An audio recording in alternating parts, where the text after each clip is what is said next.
I always believed that love, real love, could withstand anything. That the years spent together, the struggles, the late-night talks, the silent understanding between two people, those things meant something. But now, as I sit here replaying the last few weeks in my mind, I realize that love isn't enough when one person has already checked out. I came home that evening expecting nothing out of the ordinary. My job had drained me, as usual, and all I wanted was to sink into the couch, maybe watch a movie, and just exist without expectation. But the moment I stepped inside, I felt it. A shift. A coldness in the air that had nothing to do with the temperature. Jocelyn was standing in the kitchen, her arms crossed over her chest. She wasn't cooking, wasn't looking at her phone, wasn't doing anything but waiting.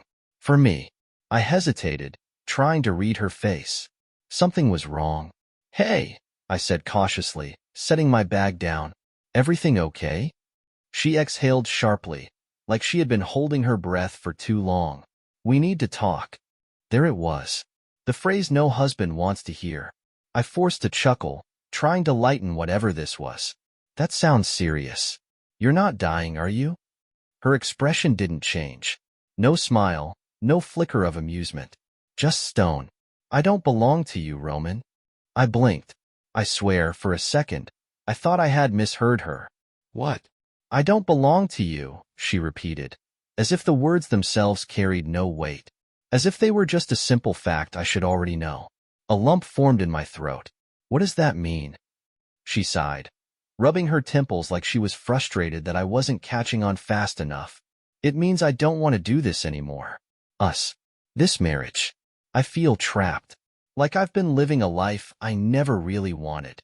Something inside me cracked. The air seemed thinner, harder to breathe. "Trapped?" I repeated, my voice barely above a whisper. She nodded. "Yeah, I don't want to be a wife anymore. I don't want to be your wife anymore." I just stood there, silent, trying to absorb the impact of her words while my world shifted beneath me. Jocelyn and I had never been perfect, but I had never once doubted that we were in this together. We had built a home. We had made sacrifices. We had shared dreams, even if we hadn't achieved all of them yet. And now, she was throwing it all away. I should have begged for answers.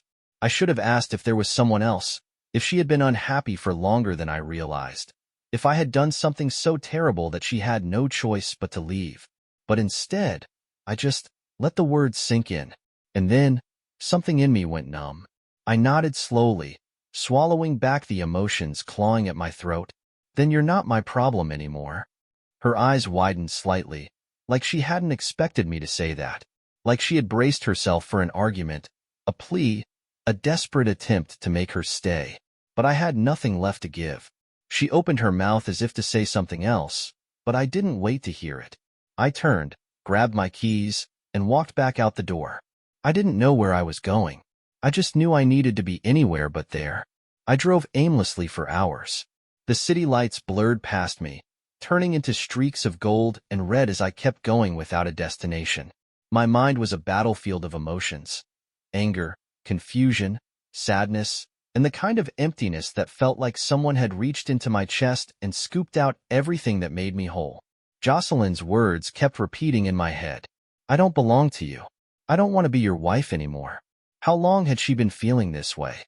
Had she been rehearsing that line in her head for weeks, maybe months, while I had been completely oblivious? I had noticed her pulling away, of course. The way she avoided eye contact. The way her phone had become more important than our conversations. The way she flinched when I reached for her hand. But I had convinced myself it was just stress, that she needed space, that things would go back to normal. I was a fool. At some point, I pulled into a deserted parking lot outside an all-night diner. The neon sign flickered, buzzing in the quiet night, and the smell of grease and stale coffee seeped through the cracks in my open window. I had no appetite, but I needed to be around people, even if they were strangers. I sat at the counter, staring at the laminated menu without reading a single word. The waitress, a woman in her 50s with tired eyes and a kind smile, poured me a cup of coffee without asking. "Rough night?" she asked, her voice gentle. I let out a hollow laugh. "Something like that." She nodded, like she'd heard that 100 times before. Want to talk about it? I shook my head. What was there to say? That my wife had just shattered my world in 5 seconds flat? That I had spent nearly a decade believing in a future that was now nothing but dust? No, I didn't have the energy to explain all of that. Suit yourself, she said, sliding a plate of pie in front of me. On the house. Sugar helps when life kicks you in the teeth. I managed a weak smile. Thanks. I stared at the pie, but all I could think about was Jocelyn. Was she packing up her things right now? Was she sitting on our bed, relieved that she had finally gotten it off her chest? Was she texting someone? That thought hit me like a freight train. Was there someone else? I hadn't asked. Maybe I didn't want to know. Maybe I already did. The signs had been there, hadn't they? The sudden change in her schedule, the unexplained nights out, the way she had stopped touching me altogether. But I had told myself she was just going through something, that if I gave her time, she would open up. I was a damn fool. The coffee turned bitter in my mouth. I pushed the plate away, my stomach twisting. I couldn't sit here anymore, pretending like my life hadn't just imploded. I left a 20 on the counter and walked back out into the night. I should have gone to a friend's place. I should have called someone. But instead, I found myself driving back home, despite every part of me screaming not to. When I walked in, the house was dark, except for the faint glow coming from the bedroom. My heart pounded. I wasn't ready to face her again, to hear more words that would rip me apart. But I needed answers. I stepped into the doorway, and there she was, sitting on the edge of the bed, her phone in her hand, her face illuminated by the screen. She looked up when she heard me, but she didn't seem surprised. If anything, she looked exhausted. "You came back," she said quietly.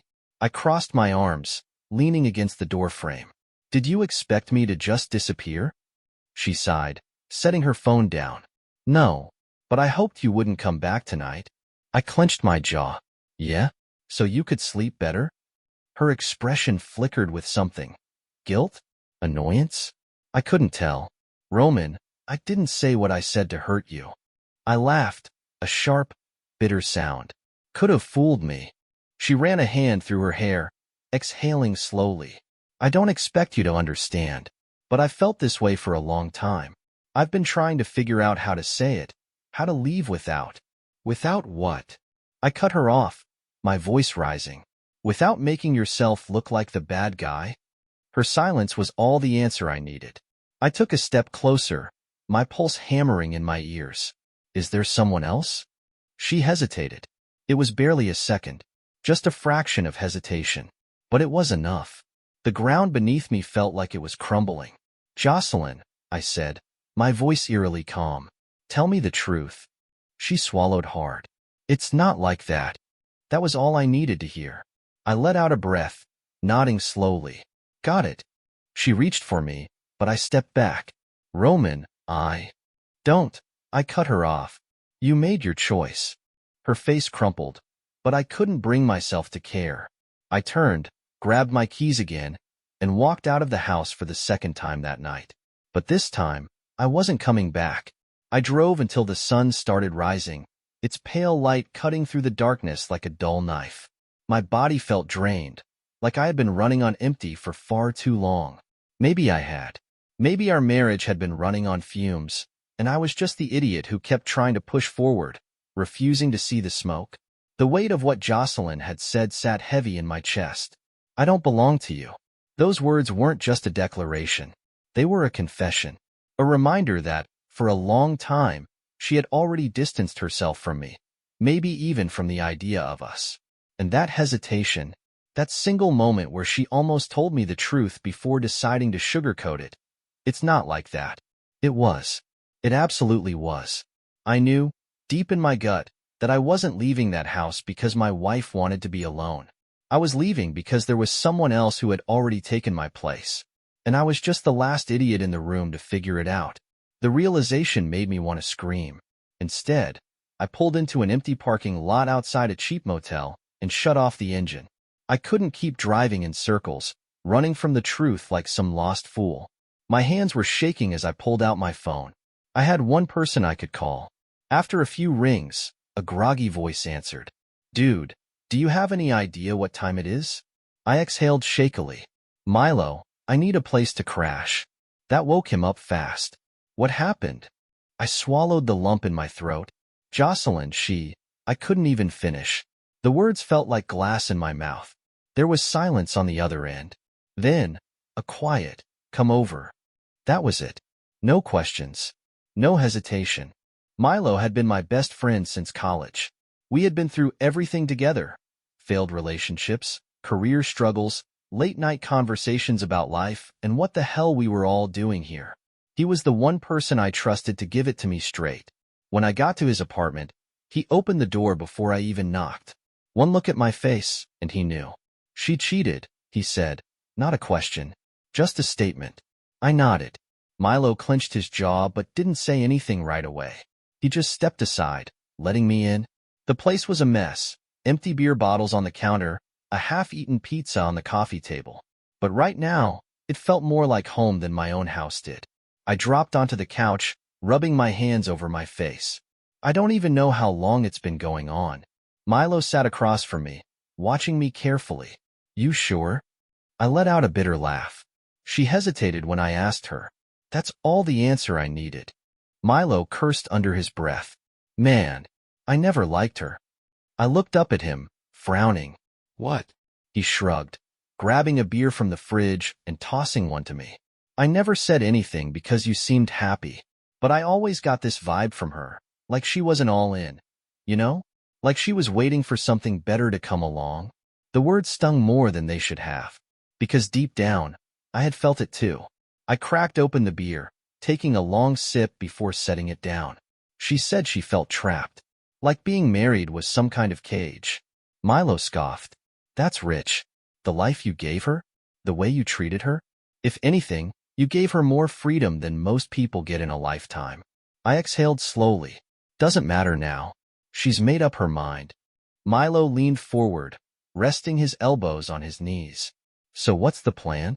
You just gonna disappear? Let her do whatever the hell she wants while you suffer. I clenched my jaw. I don't know. But I did know. I couldn't just walk away without knowing the whole truth. I needed to see it with my own eyes, even if it destroyed me. I needed closure, and I had an idea of exactly where to get it. I pulled out my phone and scrolled through our shared bank statements. My heart pounded as I checked her recent transactions. And there it was. A charge from last night. A hotel just outside the city.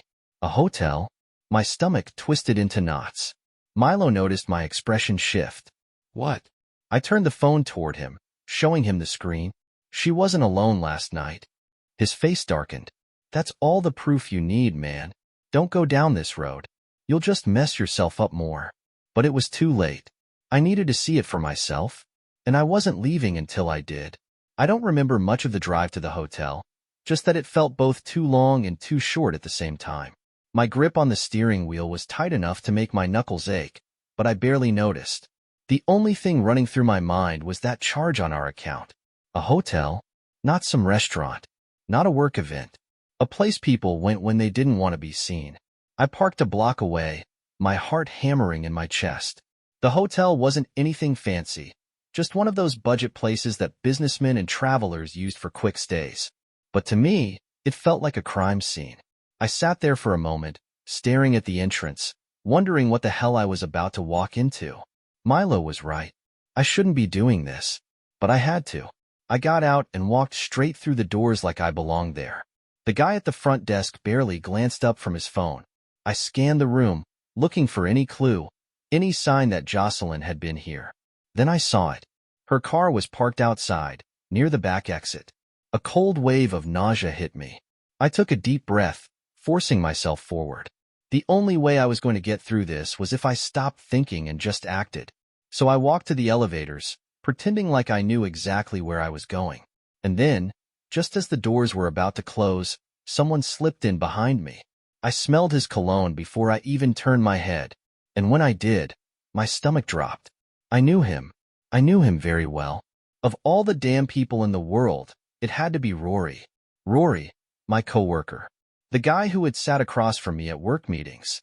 The guy who had clapped me on the back and told me he'd love to grab a drink sometime. The guy who had pretended to be my friend.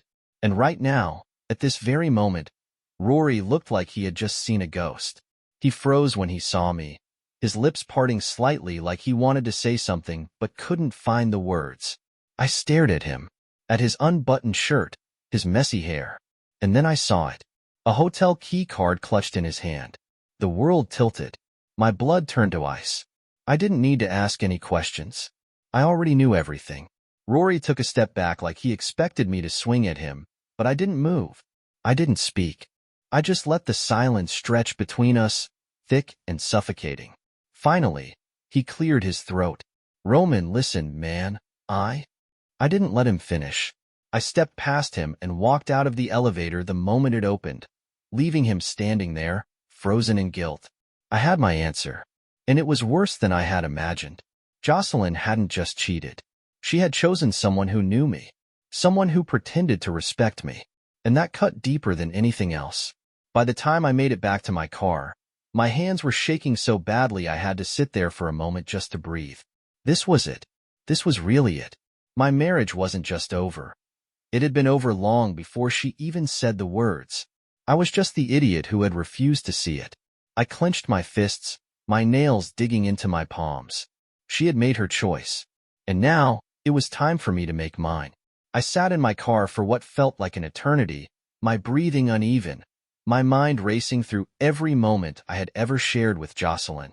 Every laugh, every late-night conversation, every whispered, "I love you." All of it now tainted by the realization that it had meant nothing. Because while I was working late, saving for vacations we never took, and trying to be the husband I thought she needed, she was out here, choosing him. Rory. I clenched my jaw so hard it hurt. I had sat next to that guy in meetings. I had trusted him. He had smiled in my face, asked about my weekend, shaken my hand. And all the while, he had been sleeping with my wife. I gripped the steering wheel until my knuckles turned white. A million thoughts ran through my head. Should I go back inside? Should I confront her? Should I knock on their damn hotel door and see if she had the nerve to lie to my face again? No. No. I was done playing the fool. I had my answer. I didn't need to hear her excuses, her pathetic attempts to spin this into something it wasn't. She chose this. And now, I was choosing to walk away. My hands were still shaking as I pulled out my phone. There was only one person I needed to talk to. Milo answered on the first ring. "Where are you?" "I found out who it is," I said, my voice hoarse. Silence. Then, a quiet. "Do I know him?" "You remember Rory?" Milo cursed so violently I had to pull the phone away from my ear. "Tell me you're joking." "I wish I was." More silence. Then, "Where are you?" "Outside the hotel where they're staying." "You didn't." "No," I said quickly. "I didn't do anything." Milo exhaled like he was actually relieved. Good. Because as much as I'd love to see that guy get what's coming to him, you don't need to go to jail over this. I leaned my head back against the seat, staring at the roof of my car. I don't even know what to do next. "You divorce her," Milo said, like it was the simplest thing in the world. "You take everything you can and walk away." It sounded easy, logical, but at that moment, all I could think about was the life I had just lost. The future I had planned with someone who had never really been mine to begin with. And beneath all of that, there was something else. Something I hadn't wanted to acknowledge until now. I wasn't just hurt. I was angry. Not in the way that makes you throw things or scream at the sky, but in the quiet, seething way that settles into your bones and refuses to let go. She thought she could do this to me and walk away without consequences. She thought she could look me in the eyes, tell me she didn't belong to me, and just expect me to accept it. No. I was done being the guy who rolled over and let other people decide the direction of my life. For the first time since this nightmare started, I felt something close to clarity. She didn't belong to me? Fine. Then she wasn't my problem anymore. But before I walked away from this mess for good, I was going to make sure she understood exactly what that meant. Step 1. Lock her out. The drive back home felt different this time. I wasn't lost in a fog of confusion or heartbreak. I wasn't debating whether I should fight for my marriage or let her go. I had made my decision. By the time I pulled into the driveway, I already had a plan. Jocelyn had made it clear she wanted out of this marriage. She wanted her freedom. Well, I was about to give it to her. I walked inside, took one last look around the house we had shared, then went straight to my laptop. First, I changed every password to every account we shared. Banking? Changed. Streaming services? Locked her out. Phone plan? Removed her number from the account. Then, I made a call to the locksmith. By the time Jocelyn came home, she wouldn't be able to get inside. She didn't belong to me anymore? Fine. But she damn sure didn't belong here either. Step 2. The divorce papers. I wasn't about to wait around while she played house with Rory, thinking she could keep stringing me along. I called the best divorce attorney in town. How fast can we do this? I asked. The woman on the other end of the line hesitated. That depends. Do you suspect infidelity? I laughed, but there was no humor in it. Oh, I don't suspect it. I know it. Then we can move fast, she said. Especially if you have evidence. Evidence. I glanced at my phone, the memory of that hotel charge burning in my mind. Yeah, I said. I've got evidence. Step 3. Letting her find out the hard way. I could have sent Jocelyn a text. Could have given her the courtesy of knowing what was coming. But she hadn't given me any courtesy, had she? So I waited. When she finally pulled into the driveway later that night, I was sitting on the porch, a cup of coffee in my hands. She stepped out of the car, frowning when she saw me. Roman? She asked, like she was surprised I was still here. I didn't say a word, just sipped my coffee and waited. She walked up to the door, pulled out her keys, and stopped. The lock wouldn't turn. She tried again, then again. Her head snapped toward me, her face contorted in confusion. Did you change the locks? I took another slow sip of my coffee. I did. She blinked. Why? I finally set my cup down, meeting her eyes with a calmness I didn't really feel. Because you don't belong to me anymore, remember? Her mouth opened, then closed. For the first time, she looked nervous. Roman, this is ridiculous. You can't just lock me out of my own house. My house, I corrected. Your name isn't on the deed. You always said you didn't want the responsibility. I shrugged. Guess that worked out for you, huh? She stared at me, and for a split second, I saw something almost like panic flicker in her eyes. Then she crossed her arms. This is petty. We need to talk about this like adults. Now I laughed. Oh, now you want to talk? She shifted, suddenly looking unsure. I was going to. Save it, Jocelyn. I cut her off. You made your decision. Now you get to live with it. Her face paled. Roman, you'll be getting divorce papers soon, I said, standing up. I'd suggest you sign them. I walked past her, stepping inside the house, and just before I shut the door in her face, I looked at her one last time. You wanted freedom? I said softly. I smiled. Enjoy it. Then I closed the door. And I didn't look back. I closed the door and locked it, sealing her out of my life the way she had already shut me out of hers. The silence that followed was the most satisfying thing I had experienced in months. Outside, Jocelyn banged on the door. Roman, open the damn door. Her voice was sharp, but underneath it, I heard something else. A tremor. She hadn't expected this. She thought I would yell, cry, beg her to stay. She thought she had control. Not anymore. I didn't answer. Didn't even move. After a few more minutes of banging, she stopped. I heard her footsteps retreat, followed by the sound of her car door slamming shut. Then the engine roared to life, and she was gone. I exhaled slowly, letting the weight of the moment settle over me. This was real. This was the moment I finally took my life back. But I wasn't done yet. The legal strike. First thing in the morning, I met with my lawyer. Here's what we're going to do, she said, tapping her pen against a thick file. Since you own the house, there's no property battle. But we need to cut off any financial access she still has. I had already handled most of it, locking down the joint accounts, changing passwords, removing her from anything that gave her access to my money. But my lawyer took it further. Does she have any bills tied to you? I thought for a second. Phone plan. Maybe? She nodded. Shut it off. Anything that has your name on it, take her off immediately. By the end of the meeting, Jocelyn's financial world was about to get a lot smaller. And I wasn't even done yet. The truth comes out. Later that evening, I got a text from Milo. Milo, bro, you need to check this out. A screenshot followed. A message in a group chat. Jocelyn, I can't believe Roman did this. He changed the locks, cut off my phone, and is trying to financially strangle me. What kind of person does that? Another message popped up. One of her so-called friends. Wait, so you're saying you cheated and now you're mad he won't keep paying for your life? The thread exploded. Some people defended her, but most were tearing her apart. I couldn't help but smirk. She thought she could control the story, make me the villain. But the truth had a funny way of coming out. And the best part? I didn't have to lift a damn finger. The pathetic attempt to reconcile. 2 days later, I got the text I had been waiting for.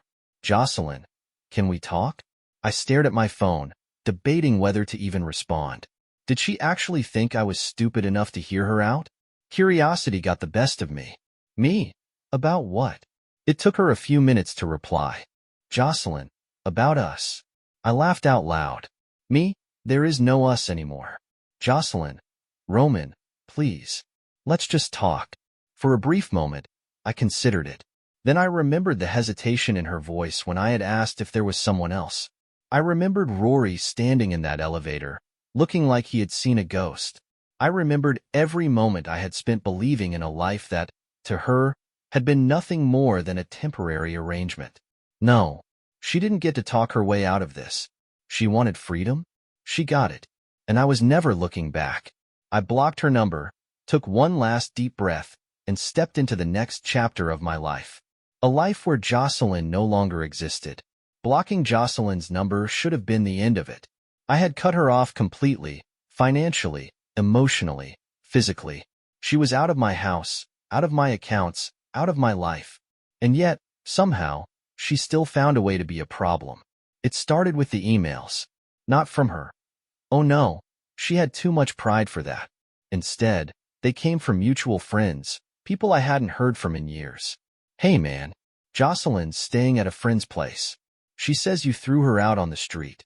Harsh, don't you think? Roman, I know you're mad, but is this really necessary? You loved her once, didn't you? Dude, she's struggling. Just hear her out. Every single one of them got the same response. Ask her about Rory. Most of them never replied. A few did, either with apologies or complete silence. I wasn't interested in either. But the real kicker came a week later. I got home from work, dropped my keys on the counter, and there she was, sitting on my porch. Her last desperate play. I stopped in my tracks. Jocelyn looked like hell. Not in the way you'd expect. She still had her makeup done, her nails freshly painted. But there was something off. A nervousness in her eyes, a hesitation in the way she sat with her hands tightly clasped in her lap.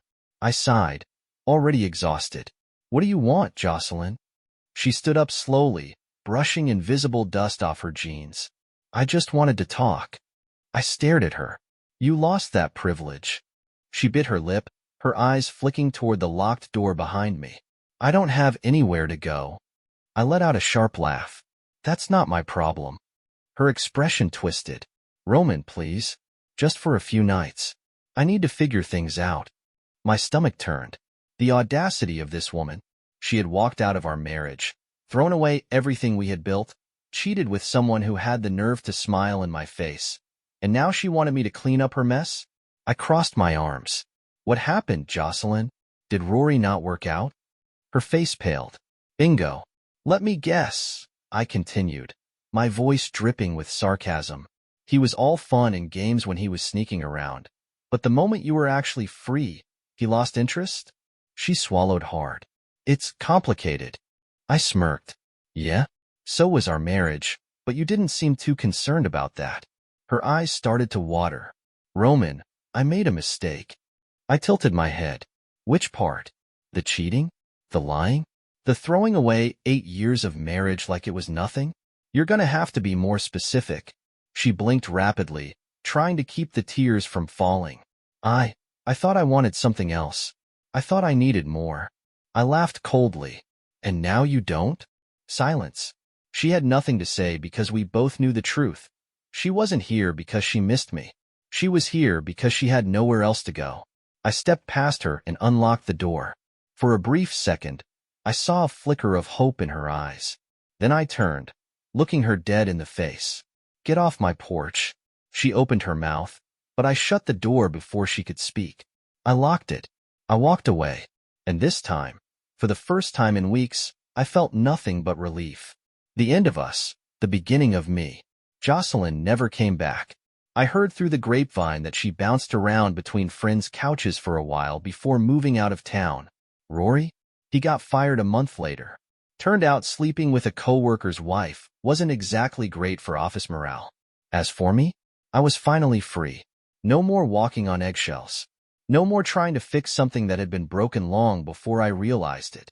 For the first time in a long time, I could breathe again. And damn, it felt good. For the first time in years, I woke up feeling light. No sinking feeling in my gut. No anxiety over what silent war would take place in my own home. No pretending everything was fine when it wasn't. Just peace. Jocelyn was gone. Rory was out of my life. And for the first time since all of this started, I wasn't thinking about what I had lost. I was thinking about what I had gained. Rebuilding myself. It wasn't easy at first. There were moments when the loneliness crept in, whispering doubts in the back of my mind. What if I never found love again? What if I was doomed to spend my life alone? What if I had wasted all my best years on someone who never really cared? But then I realized something. I had spent so much time wrapped up in a relationship that I had forgotten about the most important person in my life, myself. So I started small.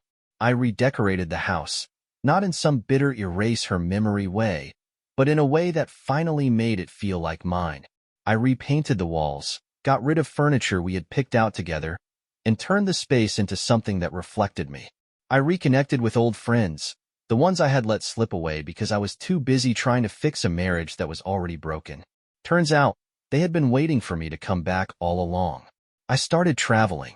Nothing crazy at first, just weekend trips, places I had always wanted to visit but never got around to because Jocelyn wasn't interested. And then, one day, I booked a real trip, a solo vacation to Italy. For once, I didn't ask for permission, didn't worry about anyone else's schedule, didn't care if it was inconvenient. I just went, and it was the best damn thing I had ever done. The unexpected twist. It was in Florence, standing in front of the Ponte Vecchio at sunset, that I met her. A woman with a bright smile, warm eyes, and a laugh that made my chest feel full for the first time in years.